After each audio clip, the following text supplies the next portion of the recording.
안녕하세요.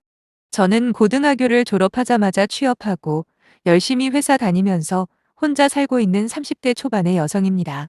아직 미혼이지만 얼마 전까지 결혼을 생각하며 만나오던 남자는 한 명 있었어요. 물론 지금은 헤어지고 남남이 되었고요. 그 과정이 너무 어이없기도 하고 우습기도 해서 이렇게 사연을 보낼 결심을 하게 되었습니다. 저희 부모님은 경기도에 살고 계시는데 반해 저는 직장 때문에 20대 초반부터 지방에 내려와서 살고 있어요. 처음엔 회사에서 제공하는 기숙사에 살다가 단체 생활하는 게 지긋지긋해서 혼자 방 얻어서 나왔지요. 그리고 원룸에서 한동안 월세 내고 4년 정도 살면서 목돈 모아서 오피스텔 전세로 옮겼네요. 하지만 뉴스에서 나오는 전세 피해 이야기들을 볼 때마다 혹시나 다음 피해자는 내가 되는 게 아닐까 불안하더라고요. 거기다 아무래도 내 집이 아니다 보니 불편하고 서러운 점도 많다 보니 꽤나 이른 나이에 집을 구입하게 되었습니다.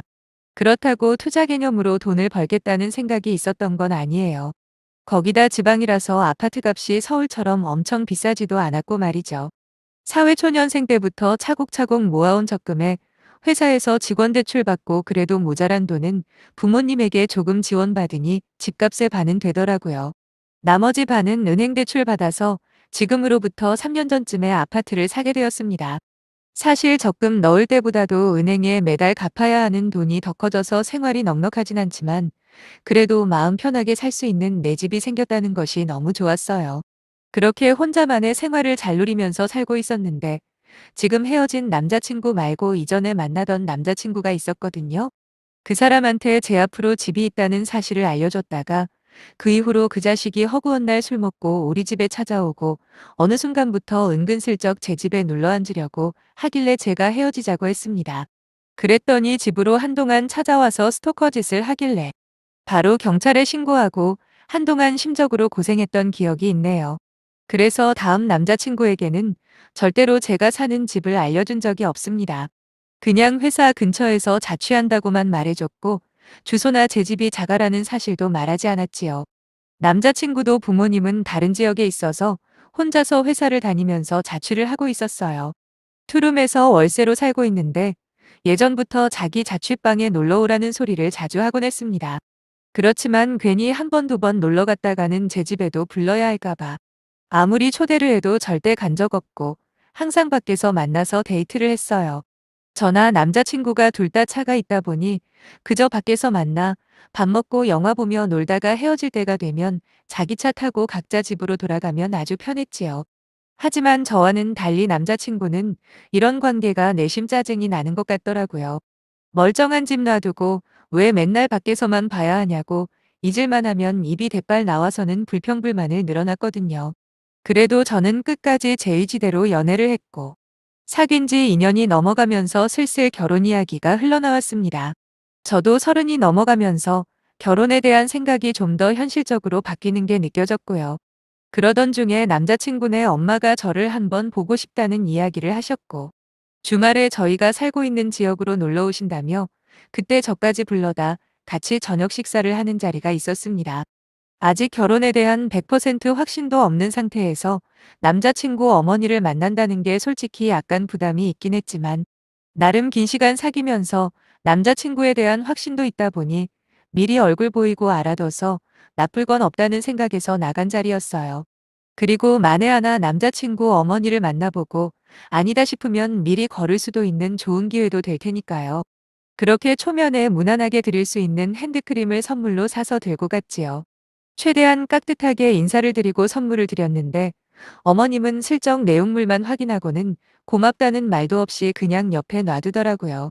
평소에 남자친구가 자기 엄마만큼 인자하고 좋은 분이 없다며 입에 침이 마르도록 칭찬을 했었거든요.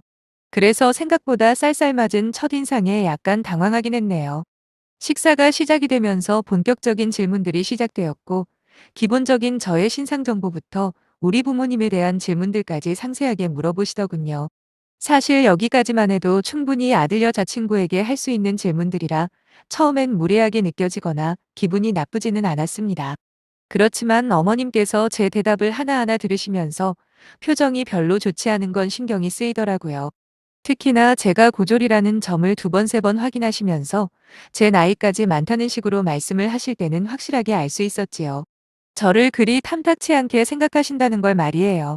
남자친구가 저보다 3살이 많은데 돈이 전부는 아니겠지만 저희들 연봉은 비슷한 수준입니다.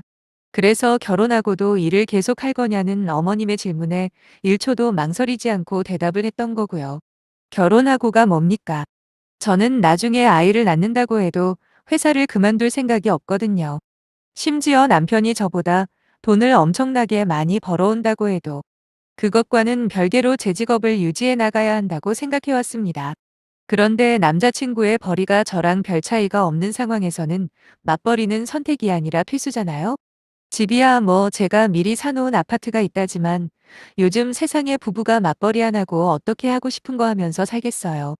아무튼 그닥 꼬질꼬질한 분위기 속에서 불편한 식사 자리가 계속되었고 남자친구라는 놈은 자기 엄마가 저한테 지속해서 예의 없는 태도를 이어나가던 말던 그저 처먹는 데만 혈안이 되어 있더라고요. 하다못해 제 입장에서 오해가 있다면 풀어주려 노력은 해야 하는 거 아닙니까? 이래저래 남자친구나 남자친구 엄마 하는 꼴을 보아하니 이 관계를 더 이상 유지해 나갈 이유를 못 찾겠더라고요. 제가 무슨 남자의 환장한 년도 아니고 무조건 남자친구와 결혼하겠다는 마음도 아니다 보니 굳이 제가 억지로 수그리고 들어오고 싶은 생각은 진작부터 없거든요.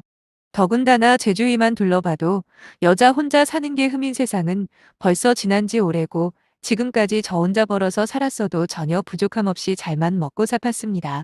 남자한테 의지해서 벌어다 준 돈으로 살림만 하고 집에 들어앉을 생각은 추호도 없으니 만약 상대방 쪽에서 저를 마음에 안 들어 하시고 결혼을 반대한다면 차라리 잘 됐다는 심정으로 그냥 안 해버리면 그만이에요. 어쨌든 이런 제 생각을 아는지 모르는지 어머님은 혼잣말로 나이가 너무 많다고 자꾸 중얼거리는 소리가 들리더군요. 제 나이 이제 31. 물론 어떤 분들에게는 적은 나이가 아닐 수도 있다는 거 잘 압니다. 하지만 세상 모든 일은 상대적일 뿐 남자친구 나이는 34이잖아요. 도대체 얼마나 나이 어린 며느리를 얻고 싶어 하시는 건지는 모르겠지만 사람 앞에다 두고 저러는 건 진짜 비매너 중에 비매너라고 생각합니다. 그렇게 식사가 거의 마무리되어 갈 쯤에 결국 어머님께서 결단을 내리신 건지 제게 오해하지 말고 들으라면서 입을 여셨어요. 뭐 이리저리 말을 빙빙 돌려서 이야기를 하신 거지만 결국엔 자기 아들이 저에 비해 너무 아깝다는 말씀을 하시더라고요. 우리가 결혼한다고 하면 남자친구 쪽에서 아파트 전세라도 얻어줘야 하는데 그러면 못해도 2억 정도는 깨지지 않냐고. 하지만 결론은 그렇게까지 하면서 장가를 보내야 할 만큼 제가 좋은 며느리감이 아니랍니다. 진짜로 저렇게 말했어요. 어처구니가 없어서 말이 다 안 나왔습니다. 고등학교만 졸업했다고 저를 무슨 세상 물정 하나도 모르는 바보천치로 아는 건지 이 동네 아파트 전세값이 2, 3억 하는 건 맞긴 맞는데 요즘 누가 현금 들고 전세로 들어간답니까? 개인 돈 반도 안 되게 깔아놓고 나머지는 신혼부부 전세대출 받아서 시작하잖아요. 거기다 그 전세대출 받는 돈도 결국에 결혼하고 나면 저희가 갚으라고 할 거면서 무슨 우리 결혼하는데 마치 본인이 전부 다 돈을 지원해 주는 것처럼 말을 하는 건지 모르겠더군요. 그냥 이러저러해서 제가 마음에 안 든다고 솔직하게 말씀하시면 될걸. 별 희한한 핑계를 대고 있길래 저도 듣다 참다 못해 한마디 해버렸습니다. 전세는 무슨 전세냐고 최대한 천진난만한 표정을 하고는 제 앞으로 아파트가 있다는 사실을 말을 해줬지요. 그랬더니 남자친구는 물론이고 그 집안 아줌마까지 깜짝 놀라는 게 아니겠습니까? 그게 정말이냐고 되묻길래 3년 전쯤에 전 재산 들이부어서 34평짜리 아파트 사서 지금 혼자 살고 있다고. 그래서 결혼하게 되면 거기서 신혼살림을 시작할까 생각했었는데 뭐 어머님이 저를 너무 별로라고 생각하시는 것 같아서 마음 접겠다고 이야기를 했습니다. 그러자 그 집 아줌마 표정이 확 바뀌더니 제 아파트에 대해서 꼬치꼬치 캐묻기 시작하더라고요. 정확하게 어느 동네에 있는 건지부터 대출은 얼마나 남았는지 말이에요. 저는 전부 다 사실대로 이야기할까 하다가 어차피 결혼이고 자시고 글러먹었다는 생각이 드는 겁니다. 그래서 일부러 속이나 제대로 뒤집어 놓자는 심산으로 거짓말 조금 보태서 대출은 진작에 다 갚아버렸고 지금은 완전히 내 집이라고 대답을 해드렸네요. 실은 아직 대출이 반 넘게 남긴 했어요. 그래도 3년 전에 3억 주고 산 게 벌써 5억까지 올랐으니 대출 그까짓 거 열심히 돈 벌어 갚으면 제 앞으로 번듯한 자가 아파트가 있다는 사실에는 변함이 없는 거지요. 남자친구도 처음 듣는 이야기에 눈이 휘둥그레졌고 언제 꺼냈는지 제 아파트 시세를 검색하고 있더군요. 정말 한심하고 또 한심했습니다. 제가 자기 엄마한테 오만 모욕적인 소리 들을 때는 닥치고 밥만 처먹더니 제 앞으로 아파트가 있다는 이야기에는 저렇게 열정적으로 반응을 하다니요. 더 황당한 건 그 집 아줌마의 반응이었어요. 저를 만나고 처음으로 미소 띈 얼굴로 상견례는 언제쯤 했으면 좋겠냐고 물어보는 게 아니겠습니까? 진짜 저한테 아무리 무례한 질문을 했어도 그러려니 그냥 나 혼자 마음 접으면 그만이겠다 생각하고 화도 안 났었는데 그 아줌마의 비굴한 웃음을 보는 순간부터 너무 역겹다는 생각이 들더라고요. 진짜 먹은 음식이 올라오는 느낌이었습니다. 방금까지 저희들 결혼시켜야 할 이유를 모르겠다고 하시지 않았냐 따지듯 물어봤더니 정말 천연덕스럽게 그게 무슨 이상한 소리냐며 둘 다 30 넘고 2년 넘게 만났으면 당연히 결혼해야 한답니다. 그러면서 아까 처음 만났을 때 옆에다 성의 없게 던져놨던 핸드크림을 가지고 오는 거예요. 제가 선물로 드렸던 그 핸드크림을 말이죠. 그러더니 자기가 핸드크림 필요한 건 어떻게 알았냐며 손에 짜서 바르더라고요. 진짜 사람이 저 정도로 뻔뻔할 수가 있나 싶고 방금 전까지는 제 모든 것이 마음에 안 드는 게 눈에 보였는데 아파트를 소유하고 있다는 사실을 알고 나서는 제 머리 스타일이 예쁘다고 하지를 않나 몸매가 좋아서 무슨 옷을 입어도 잘 어울리겠다는 둥. 딱 봐도 억지로 짜내서 하는 듯한 칭찬들을 하기 시작했습니다. 남자친구라는 놈도 분위기 파악을 못하는지 결혼하면 자기는 혼수만 해서 들어가면 되겠다고 큰돈 필요 없어서 정말 다행이래요. 어차피 자기 월세방 계약이 반년도 안 남았는데 아예 계약 끝나면 결혼 전이라도 해도 그냥 같이 사는 게 낫겠다면서 세상 눈치도 없이 자기 엄마랑 웃으며 떠들고 있더라고요. 뭐라 대꾸할 기분도 안 나서 저는 먼저 일어나겠다고 가방을 챙겨 들고 자리에서 일어났지요.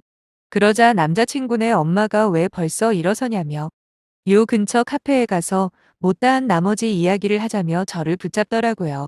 저는 싫은 티를 팍팍 내면서 괜찮다고 거절을 하고 식당 밖으로 나와버렸습니다.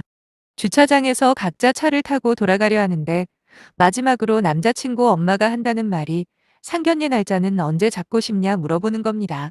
웬만하면 저희 부모님 일정에 맞추겠다고 말하면서 대충이라도 알려달라길래 죄송한데 그럴 일은 없을 것 같다고 대답을 했지요. 제 말뜻을 한 번에 이해하지 못했는지 아니면 애써 부정하고 싶은 건지 너희들도 나이가 있는데 올해 안에는 서둘러서 결혼해야 하지 않겠냐고 하시대요. 저는 그 말이 끝나기도 전에 남자친구 엄마를 노려보며 말을 했지요. 결혼 생각 없다고요. 그제서야 얼굴 표정이 완전히 일그러지더군요. 아니 결혼 생각이 없는 애가 이 자리에는 뭐 하러 나왔냐고 윽박을 지르길래 아니 그쪽에서 먼저 밥이나 먹자고 부른 거 잊으셨냐고. 내가 여기에 결혼 승낙 받으러 온 줄 아셨다면 큰 착각하신 거라 알려드렸습니다. 그리고 한마디 덧붙였죠. 아줌마한테 아들이 소중한 만큼 나도 우리 부모님한테 귀한 자식이라고요. 그러니까 괜히 속보이게 헛소리하다 망신이나 당하지 말고 조용히 사라지라 경고했네요. 그쪽 아줌마는 연신 어머어머 거리고 있길래 멍하니 옆에 서 있는 남자친구에게 앞으로는 연락하지 말라고 말한 뒤에 제 차 끌고 돌아와 버렸습니다. 그날은 더 이상의 연락은 오지 않았지만 다음 날이 되어서 남자친구가 뭐 때문에 화났냐며 저한테 묻는 겁니다. 그러면서 오해가 있으면 대화로 풀자는데 처음부터 저를 무시하고 마음에 들지 않는다는 티를 노골적으로 내던 니네 엄마 표정은 못 봤냐 되물었지요. 대놓고 내 나이가 많다며 빈정거리고 학벌도 못마땅하다는 듯 몇 번을 말했는데 무슨 오해 같은 개소리냐 그랬더니 우리 엄마가 그 정도까지 심한 건 아니었던 것 같다. 그리고 원래 아들 장가 보낼 때 대부분 엄마들이 그런다더라 뭐 말도 안 되는 변명만 늘어놓더라고요. 네 말이 맞던 안 맞던 나는 관심도 없고 신경 쓰고 싶지도 않다. 단지 딱 한 가지 확실한 건 식사 자리에서 네가 보여줬던 태도를 생각해 볼 때 아마 너랑 결혼한다면 평생 시어머니 잔소리를 막아주기는커녕 오히려 중간에서 속 터지는 소리만 할 게 뻔한 것 같다고. 그러니까 나는 무슨 수를 써서라도 너랑 헤어질 거라 말을 했지요. 실제로 개념 없고 못된 시어머니는 그냥 참고 살 수 있을 것 같은데 눈치 없고 내 편 안 들어주는 남편은 정말 답도 없을 것 같거든요. 이딴 놈이랑 결혼할 바에는 그냥 혼자 살고 말지 나이 때문에 억지로 결혼할 생각은 조금도 없네요. 거기다 중간에 마음을 바꾼 것도 너무 속물 같아서 정 떨어집니다. 아마 제가 집을 갖고 있지 않았다면 무슨 핑계를 들어서라도 결사반대하셨을 거예요. 그 뒤로 남자친구는 저에 대한 사랑 때문인지 아니면 제가 가지고 있는 아파트 때문인지는 모르겠지만 한동안 저를 붙잡으려 노력을 하더라고요. 그러나 이미 엎질러진 물이고 저는 마음 정리가 전부 끝나버려서 이 악물고 무시했더니 결국 나가 떨어졌습니다. 뭐 사귀는 동안 저한테 아파트 있다는 소리 안 하기를 정말 잘했다 싶어요. 그나마 결혼하기 전에 미리 알아보고 걸을 수 있어서 너무나 다행이라 생각합니다. 거기다 곰곰이 생각해 봤는데 제 나이 아직도 31하고 요즘 기준에는 노처녀 근처도 못 가잖아요. 내 집이랑 차도 있고 멀쩡한 직장 다니면서 아쉬울 거 하나도 없는데 괜히 급하게 생각하지 말고 천천히 좋은 사람 찾아보려고요. 많은 응원 부탁드립니다. 안녕히 계세요.